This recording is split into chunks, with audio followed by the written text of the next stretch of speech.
Hello welcome to MM reaction. मैं हूं मुनीब और शाहिद। अच्छा, टीवी शोज़ पे बात आ गई है।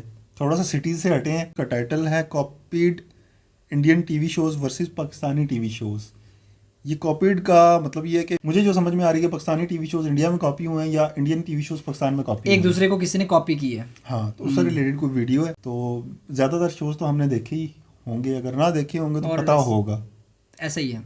ऐसा नहीं होगा कि हम कुछ बिल्कुल शोज ही। खाली नहीं होंगे। हाँ कुछ शोज ऐसे हैं जो कि बहुत ज़्यादा पॉपुलर थे। हाँ, जैसे इंडिया के अंदर कुछ जो सिंगिंग कॉम्पिटिशन्स के लिए जो अभी भी मुझे याद है वो एक शो होता था, एंटरटेनमेंट के लिए कुछ भी करेगा। वो था। उसके बाद फिर पाकिस्तान में पाकिस्तान आइडल के नाम से स्टार्ट किया इन्होंने। हाँ तो काफ़ी सारे शोज ऐसे हैं। फिर इंडिया में बिग बॉस के नाम से शो था बड़ा। हाँ, पाकिस्तान में शो अभी कोई है, हाँ एयर उससे वाई पे कुछ चल रहा है, उसी से सिमिलर ही है। मिलता जुलता कुछ है। तो बाय नेम इतना ना भी पता हो, लेकिन हमने शोज के बहुत सारे सेगमेंट्स क्लिप्स वगैरह थीम पता है। थीम पता है। जैसे कपिल शर्मा का शो है, वो तो one of the most famous show है। सक्सेसफुल, बिल्कुल। फेमस। तो वो हम देखेंगे तो पता लगेगा क्या क्या कहाँ कहाँ कॉपी हुआ। शुरू करें वीडियो। स्टार्ट करते हैं। लिंक आपको मिल जाएगा डिस्क्रिप्शन में। पहले अपने चैनल एमएम रिएक्शन को सब्सक्राइब लाजमी करें। शुरू करें। स्टार्ट। तो हेलो हेलो, मैं हूँ फैक्ट भाई। कौन बनेगा करोड़पति? अमिताभ बच्चन वाला शो। और इस धुन को सुनने के बाद 100% लोगों को यही लगता है कि अमित जी आकर शो को आगे बढ़ाएंगे, पर अगर उनकी जगह ये आ जाए तो धिक्कार है। वेल, यही है पाकिस्तान के रियलिटी शो की रियलिटी, जहाँ पहले इंडिया शो निकालता है और पीछे पाकिस्तान दौड़ा चला आता है। पर जब पीछे से शो निकलने के बावजूद हंसना मना है को लोगों ने कपिल शर्मा की कॉपी करार दिया, तो शो के होस्ट से बिना जवाब दिए रुका नहीं गया। मगर इस जवाब के लिए ही नहीं, आज आपको पाकिस्तान के बिग बॉस देखने के लिए भी थोड़ा इंतजार करना पड़ेगा, क्योंकि यहाँ भी एक भाईजान है जो बादशाह सलामत के नाम से जाने जाते हैं। तो चलिए देखते हैं कि आज के रियलिटी शो मुकाबले में कौन ले जाएगा बाजी। नंबर 1, मुकाबला। एक क्रिकेटर को कब रिटायर हो जाना चाहिए? 34 साल के बाद, 35 साल के बाद या 39 साल के बाद? 39 साल क्योंकि के शोएब बाद। मलिक 41 साल के हो चुके हैं। ये मेरे मुंह से लेकिन निकला था। पाकिस्तान के लिए T20 खेलना चाहते हैं, और तो और इनसे पाकिस्तान के लिए क्रिकेट को छोड़ पाकिस्तान का रियलिटी शो होस्ट कराया जा रहा है। जी हाँ, और द अल्टीमेट मुकाबला रियलिटी शो बिल्कुल इंडिया के रोडीज से मेल खाता दिखाई देता है, जहाँ कंटेस्टेंट से मुश्किल टास्क करवाए जाते हैं। लेकिन जहाँ इंडिया के शो में आम जनता आती है, वहीं पाकिस्तान के इस शो में पाकिस्तान के बॉक्सर, फिटनेस ट्रेनर और सेलिब्रिटीज आते हैं। इतना ही नहीं, इस शो में अब्दुल रज़ाक जैसे बड़े क्रिकेटर ने भी हिस्सा लिया था। नंबर 2, क्या आप बनेंगे करोड़पति? ये नाम किधर तो सुनेला लगा ना, और लगेगा ही, क्योंकि क्या आप बनेंगे करोड़पति? कौन बनेगा करोड़पति की कार्बन कॉपी है। इंडिया ने KBC 3 जुलाई 2000 में टेलीकास्ट किया, और इसकी सक्सेस देखकर पाकिस्तान ने इसे 2002 में बना डाला। बोले तो फॉर्मेट से लाइफ लाइन सब कुछ KBC की नकल निकली। लेकिन सिर्फ ये शो नहीं, KBC से इंस्पायर होकर हमारे पड़ोसियों ने अलिफ लाम मीम नाम का एक शो भी बनाया था, जिसमें इनाम सिर्फ पैसों में नहीं, उम्रा और हज जाने और 15वें सवाल का सही जवाब देने पे एक घर के तौर पे मिलता था। और शो की सबसे बड़ी खासियत ये थी कि देश दुनिया के जीके का नहीं, इसमें इस्लाम से जुड़े नॉलेज का इम्तिहान होता था। 2011 में आए इस शो के काफी हाँ, एपिसोड आपको नाम यूट्यूब भी पे देख लेना, मिलेंगे, अलिफ पर लाम meme. Pakistani pop icon Junaid Jamshed के इस शो के दूसरे सीजन के चर्चे न यूट्यूब पे है न ही गूगल पे। नंबर 3, थोड़ा खाना पीना हो जाए। पाकिस्तान को हराने तो इंडिया के जूनियर्स ही काफी हैं, क्योंकि जब पाकिस्तान का master chef Asian television award तक पहुंचे तो उसे इंडियन जूनियर मास्टर शेफ के आगे घुटने टेकने पड़े। और क्यों ना हो, पाकिस्तान के कुकिंग शो है ही इतने फनी। जहां इंडिया के मास्टर शेफ में कंटेस्टेंट ऑडिशन के लिए खुद खाना पकाते हैं, वहीं पाकिस्तान के मास्टर शेफ होटल की बनी बिरयानी लेकर आ गई। तुम मेरे एरिया में जो सबसे अच्छी बिरयानी थी मैं वो ले आई। अब जब इंडिया और पाकिस्तान दोनों के ही कुकिंग शो में अपनी अपनी रियलिटी है, तो क्या होगा जब दोनों ही देशों को एक कर दिया जाए? तो पेश है फूडिस्तान, जहां इन दोनों देशों के शेफ को जज करने के लिए होते हैं एक इंडियन, पाकिस्तानी और ब्रिटिश शेफ। यानी देशों की तरह इन दोनों देशों के शेफ का भविष्य भी एक ब्रिटिश ने ही जज किया। Number 4, comedy versus comedy. उल्टा चोर कोतवाल को डांटे। यही हुआ था जब पाकिस्तान के कॉमेडी शो हंसना मना है को देखकर लोग बोले ये तो द कपिल शर्मा शो की कॉपी है। अबे तू मेरी नकल करता है।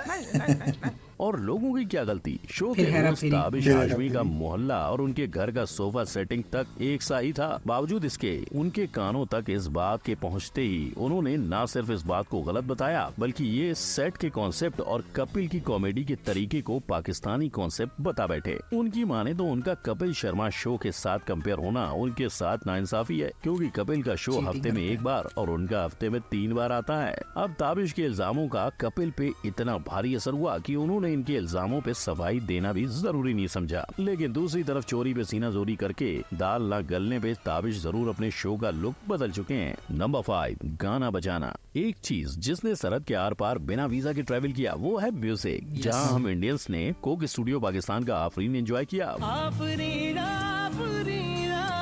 लेकिन जहां पाकिस्तान के कोक स्टूडियो ने अपने 14 सीजन्स निकाल लिए हैं, वहीं हमें इंडिया के सिर्फ 4 सीजन दिखाई दिए थे। लेकिन आखिर ऐसा क्यों? पहला रीजन है दोनों देशों का म्यूजिक। जहां पाकिस्तान के कोक स्टूडियो ने अपने रीजनल और अनजाने आर्टिस्ट निकाले, वहीं कोक स्टूडियो इंडिया ने बॉलीवुड पर फोकस किया। दूसरा, दोनों ही कोक स्टूडियो का सेट डिजाइन। हर साल आपको पाकिस्तान के कोक स्टूडियो में कुछ नया मिलेगा और वहीं इंडिया की साइड से कुछ नया नहीं हो पाया। और तीसरा, इंडिया का गायब हो जाना। जी हाँ, अगर आप कोक स्टूडियो इंडिया के यूट्यूब पर जाएंगे तो आपको आखिरी और अभी के वीडियोस में 6 साल का गैप दिखाई देगा। पर हाँ, हाल ही में कोक स्टूडियो इंडिया ने अपने आप को कोक स्टूडियो भारत करके कमबैक कर लिया है। नंबर 6, बड़े मियाँ छोटे मियाँ। इंडिया और पाकिस्तान को आजादी एक साथ मिली थी, पर इंडिया पर बिग बॉस का जुल्म 17 साल का और पाकिस्तान में बिग बॉस के छोटे भाई तमाशा का जुल्म सिर्फ 2 सीजन का। बड़ी नाइंसाफी है, पर 16 साल बाद आए पर दुरुस्त आए। अब इंडिया में बिग बॉस का चेहरा बॉलीवुड के भाईजान मिस्टर सल्लू भाई है। वहीं पाकिस्तान में इस शो के होस्ट की जिम्मेदारी अदनान सिद्दीकी ने उठाई है। और बस इसके अलावा इस शो के रूल्स हो या कंटेस्टेंट की कैटेगरी, सब कुछ आपको इंडिया ने रखा और पाकिस्तान ने उठाया मिलेगा। नंबर 7, बनाना ना दोबारा।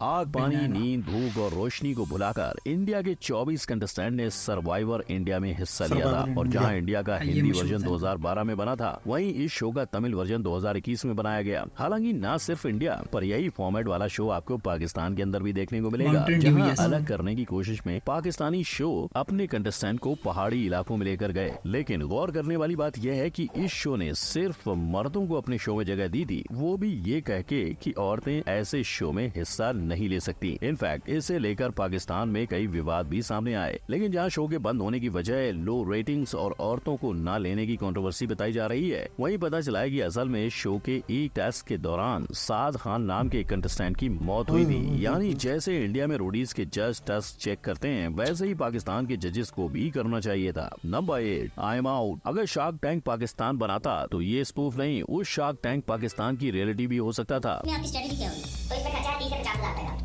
पर इंडियन आइडल से लेकर इंडियाज गॉट टैलेंट कॉपी करने के बाद शायद उनके पास शार्क टैंक का बजट नहीं बचा और माना कि ये बिजनेस रियलिटी शो हमारा ओरिजिनल नहीं, शार्क टैंक अमेरिका देखकर आने वाला आइडिया था। लेकिन उनके 15 ज्यादातर सीजन के ideas मुकाबले बाहर से ही आए। इंडियन शार्क टैंक हाँ, की ये इस पे एक मेरे चीज जहन में भी बिल्कुल है असली कुछ। थी। हाँ, शार्क टैंक पे discuss बने करते हैं। मीम्स जिन्हें देखते देखते 2 सीजन और 106 करोड़ की इन्वेस्टमेंट का वही पता ही नहीं चला। लेकिन कोई रियलिटी शो हो ना हो, पर पाकिस्तान की गवर्नमेंट ने हाल ही में पाकिस्तान इनोवेशन फंड प्रोग्राम के चलते शार्क टैंक जैसा ही कुछ किया था। उन्होंने 1000 कैंडिडेट्स में से 95 कैंडिडेट्स को शॉर्टलिस्ट करके उनमें से 60 बेस्ट पिचेस को 20 मिलियन रुपीस देने का तय किया, जिससे पाकिस्तान की डूबती इकोनॉमी को झटका लगे और वो फिर से जाग उठे। हालांकि उनकी इकोनॉमी टस से मस होती नजर नहीं आ रही। नंबर 9, टैलेंट का खजाना। इंडिया में जजेस को इम्प्रेस करने के लिए कंटेस्टेंट के ऐसे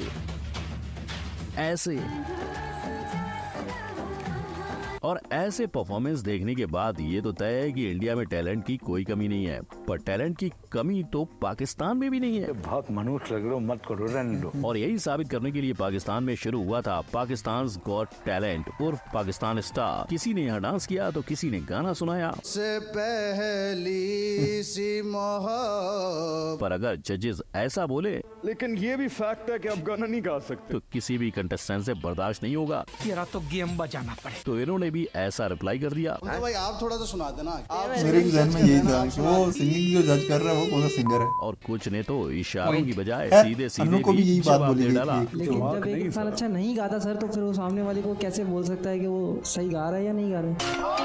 सेम यही बात भी इन्होंने That is मतलब the कभी बोली bloody थी। और point. गानों की बात हो और हम पाकिस्तान आइडल को भूल जाएं, ये तो नाकाबिले माफी होगा, राइट? तो हमारी इंडियन आइडल के 2004 की शुरुआत से लेकर 2023 तक का सफर तो आपको याद ही होगा, पर पाकिस्तान में ये शो एक ही साल चला था। लेकिन इसके लिए उनके बजट को दोष देने से पहले फैक्ट भाई आपको उनकी सिंगर्स के गाने सुना दे। तो पेश है पाकिस्तान की श्रेया घोषाल ये बड़ा मशहूर हुआ था। और आतिफ असलम। अच्छा, ज्यादातर जो ये चीजें हैं ना, ये आशा है खुद इन्हीं लाते परफॉर्मेंस से हैं आपको ड्रामा शो के क्रिएट बंद करने होने के की लिए। वजह इस पता को चल डिस्कस गई करते होगी। हैं। तो भाई लोग, रियलिटी शो की इस जंग में पाकिस्तानी लोगों ने कई बार इंडिया जैसे शो को निकाला है, पर जीत हर बार इंडिया की ही होती रही है। आपको इस मुकाबले में कौन सा शो टक्कर का लगा, कमेंट में जरूर बताना। लेकिन जाते पाकिस्तान के कुछ बेतुके लॉजिक वाले रियलिटी शो को अगर आप देखना चाहते हो तो फौरन इस आई बटन पर क्लिक करो। वीडियो अच्छी लगी हो तो लाइक, कमेंट, शेयर और सब्सक्राइब करना ना भूलना। मिलते हैं अगली वीडियो में। जय हिंद।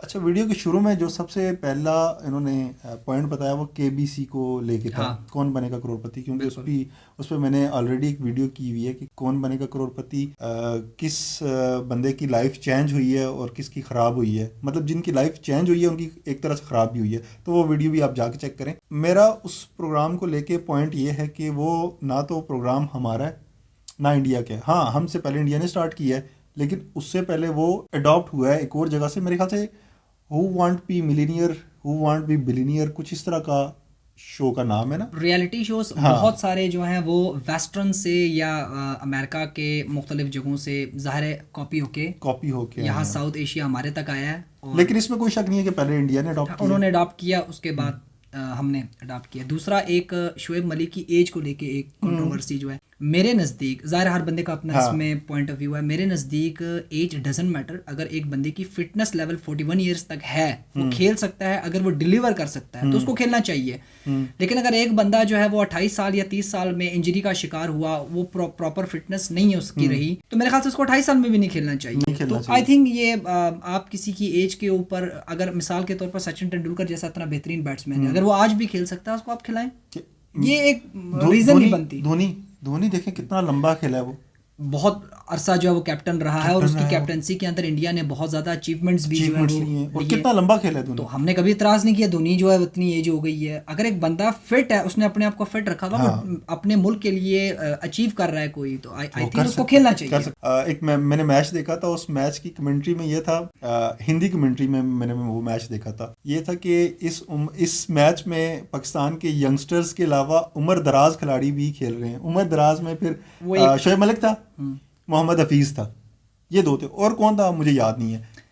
उसके अलावा एक इन्होंने जो कुकिंग शो का जो किया, तो उसमें मैं ये नहीं कहता कि कौन ज़्यादा एक्सपर्ट है, सारे जजेस ने डिसाइड करना है। हाँ। लेकिन ये जो बिरयानी वाला जो उसने खातून ने शोशा छोड़ा है, ये हम इस बात को अंडरस्टैंड करते हैं, ये एक मार्केटिंग स्ट्रेटजी होती है। हाँ, इस तरह की उल्टी सीधी बात करके आप शो को प्रमोट। हमारे यहाँ एक बड़ी मशहूर खातून है, मॉर्निंग शो करती हैं, वो अक्सर इस तरह की शो की हाइप क्रिएट करके रेटिंग वगैरह गेन करती है। ये हर जगह होता है, इट्स मार्केटिंग स्ट्रेटजी।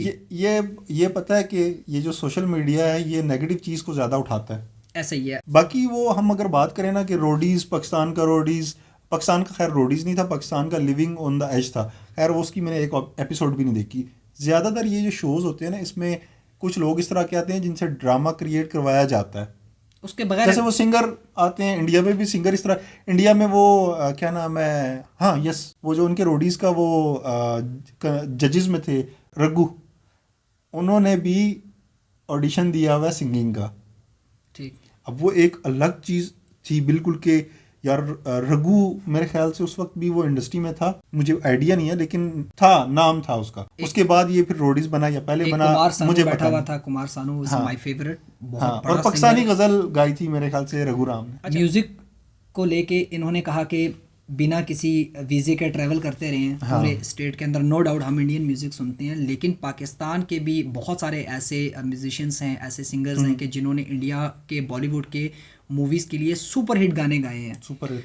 और ये नो डाउट दोनों मुल्कों के अंदर इनकी बड़ी आज़ादाना ट्रेड होती है। म्यूज़िक के अंदर नो डाउट इंडिया जितना आगे है, पाकिस्तानी सिंगर्स भी इसमें, आपको पता है कि बहुत सारे इंडियन सिंगर्स जो हैं वो पाकिस्तानी सिंगर्स को पसंद करते हैं। उसके साथ जो पाकिस्तानी सिंगर हैं, उस्ताद भी हैं, शफ़क़त अली ख़ान, उन्होंने इंडिया के अंदर एक कॉन्टेस्ट हुआ था सारेगामापा के नाम से, पाकिस्तान से गए हैं वो और उन्होंने उस कॉन्टेस्ट को विन किया था इंडिया के इतने सारे सिंगर्स के होने के बावजूद। तो ज़ाहिर है ये आवाज़ जो है, सुर जो है वो किसी को भी मिल सकता है। ये पाकिस्तान और इंडिया का शो भी आया था जिसमें पाकिस्तान से कुछ 6-7 लड़के गए थे और इंडिया के 6-7 लड़के थे, इनका कुछ सिंगिंग में उसमें भी एक पाकिस्तानी लड़का जीता था जिसने ये गाना गाया था, नबील नाम था उसका, बिल्कुल नबील नाम था, उसने जीता था। उसमें जो जजेस थे, दोनों मुल्कों के जजेस थे, वो जीता था नबील। तेनू तकिया बिनानी दिल रजेदा महल्ले बच्चों कूच ना करी, ये गाना था उसका, नबील का, वो उसने विन किया था। तो अगर आपने जिस तरह से ये चुन के निकाले हैं बीच में से, ज़ाहिर इस तरह की कैटेगरी हर जगह पाई जाती है जिनको शौक होता है सिंगर बनने का, बट मेरे ख्याल से उनको जानबूझ के प्लांट इन किया जाता है ताकि शो की हाइप बने। अब आज मैंने अगर शो मतलब कि आज अगर मैं सर्च करूँ ना इंडियन आइडल को या पाकिस्तान को, तो मैं कभी भी अच्छी सिंगिंग सुनने के लिए नहीं सर्च करूँगा, मैं फनी खुश होने के लिए, एंटरटेन होने के लिए बेसिकली। अच्छे सिंगर को अगर सुनना है तो वो अरिजीत और सोनू इनको सुनेंगे ना भाई, उधर क्यों टाइम ज़ाया करें, ऐसे है कि नहीं है? एंटरटेन होने के लिए तो वो ज़रा फनी क्लिप,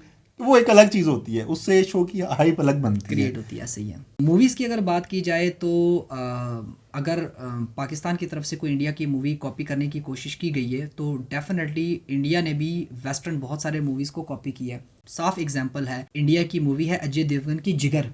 वैन डैम की एक मूवी है जो मैंने पहले से देखी हुई थी जब मैंने जिगर मूवी देखी अजय की, जिसमें वो ठाकुर अजय की पूरी ट्रेनिंग करता है, वो सेम उसी पैटर्न के ऊपर है, 100% तकरीबन कॉपी है, जिसमें वैन डैम की ट्रेनिंग होती है लड़ने के लिए, बेसिकली 100% कॉपी है।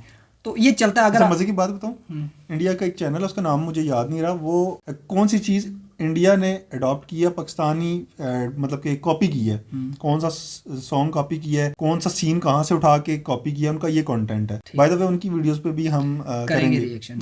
म्यूजिक के अंदर पाकिस्तानी बहुत सारे म्यूजिक ऐसे हैं, सॉन्ग्स ऐसे हैं जिनको इंडिया ने अपनी मूवी के अंदर कॉपी किया, खुसूसन नुसरत फ़तेह अली खान हमने भी किया है, बहुत सारी, और इस तरह से हमने भी किया है। तो ये चलता है। अच्छी बात है कि ये दो जो मुल्क हैं इनके लोग एक दूसरे की ज़बान समझते हैं, तो एक दूसरे की मूवीज भी देखते हैं, म्यूजिक भी सुनते हैं और एक दूसरे को कॉपी भी करते हैं। मेरे ख्याल है कि गोली कॉपी करने और जहाज कॉपी करने से बेहतर ये चीज़ अच्छी नहीं है। ये बेहतर है क्योंकि अच्छा लगता है ना, अच्छा इंप्रेशन हो ना दोनों मुल्कों के लिए, बजाय इसके कि हम मिसाइल और बाकी चीज़ें कॉपी करें कि आपका इतनी रेंज का मिसाइल है, हमारा इतनी रेंज का, ये चीज़ बेहतर है। मैं एग्री करता हूँ, ये चीज़ बेहतर है। बाकी कॉमेडी की लेके चलते तो कॉमेडी में अलग नाम है एक हमारी पंजाबी कॉमेडी का, नो डाउट। हमारी पंजाबी कॉमेडी वो भी सुनता है जिसे पंजाबी बहुत थोड़ी समझ आती है।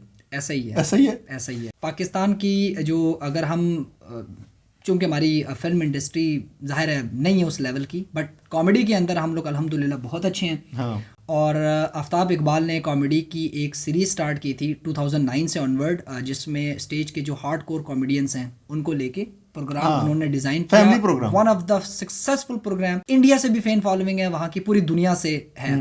और हमारे पाकिस्तानी जो कॉमेडियंस हैं उनकी और जो इंडिया की पंजाबी, हम उनकी मूवीज भी देखते हैं जो इंडिया पंजाबी है, इन्होंने मिल के जॉइंट वेंचर में एक मूवी बनाई है बड़ा मशहूर, चल मेरा पुत, जिसमें हमारे पाकिस्तानी कॉमेडियंस और उनके कॉमेडियंस ने मिल के काम किया, जिससे ये भी चीज़ समझ में आती है कि अगर दोनों मुल्क साथ मिल के अगर चलने की कोशिश करें तो चला जा सकता है। नासिर चिन्योटी जिसमें है ना, नासिर चिन्योटी है, इफ्तिखार ठाकुर है, अकरम उदास है पाकिस्तान की तरफ से। बड़े मजे की मूवी, बहुत क्लिप्स देखे हैं उसके, पूरी मूवी नहीं देखी। अच्छा, मैंने पूरी मूवी देखी है। बाकी उन्होंने जो बात की ना रोडीज की, बिग बॉस की, यकीन जाने हमारे घरों में नहीं चलता, मैं खुद नहीं देखता। हमारे घरों में मतलब कि इस तरह की चीज़ें नहीं ज़्यादा देखी जाती। मैं खुद पसंद नहीं करता ज़ाती तौर पे। इवन मैंने जो इन्होंने नाम नहीं बताया, वो शोएब मलिक वाला प्रोग्राम, शायद कहीं एक मैंने क्लिप देखा हो, मैंने नहीं देखा। मैंने देखा ही नहीं है। तो वो हमारी तरफ से उनको व्यूअरशिप ही नहीं है, हमारी आवाम पसंद ही नहीं उस चीज़ को करती। हमारे ड्रामे ज़्यादातर चलते हैं घरों में, जो फैमिली ड्रामे चलते हैं, और कॉमेडी के प्रोग्राम्स हमारे वो बहुत, और वो भी कॉमेडी के प्रोग्राम, वो स्टेज ड्रामे नहीं, क्योंकि वो फैमिली नहीं होते, जो फैमिली ओरिएंटेड टीवी शोज होते हैं, प्रोग्राम्स होते हैं। तो अच्छी लगी वीडियो, बाकी आप भी वीडियो सजेस्ट करें, और जाने से पहले अपने चैनल में रिएक्शन को लाजमी सब्सक्राइब करें, वीडियो को लाइक शेयर करें, अपनी सजेशन लाजमी दिया करें। नेक्स्ट वीडियो तक के लिए गुड बाय।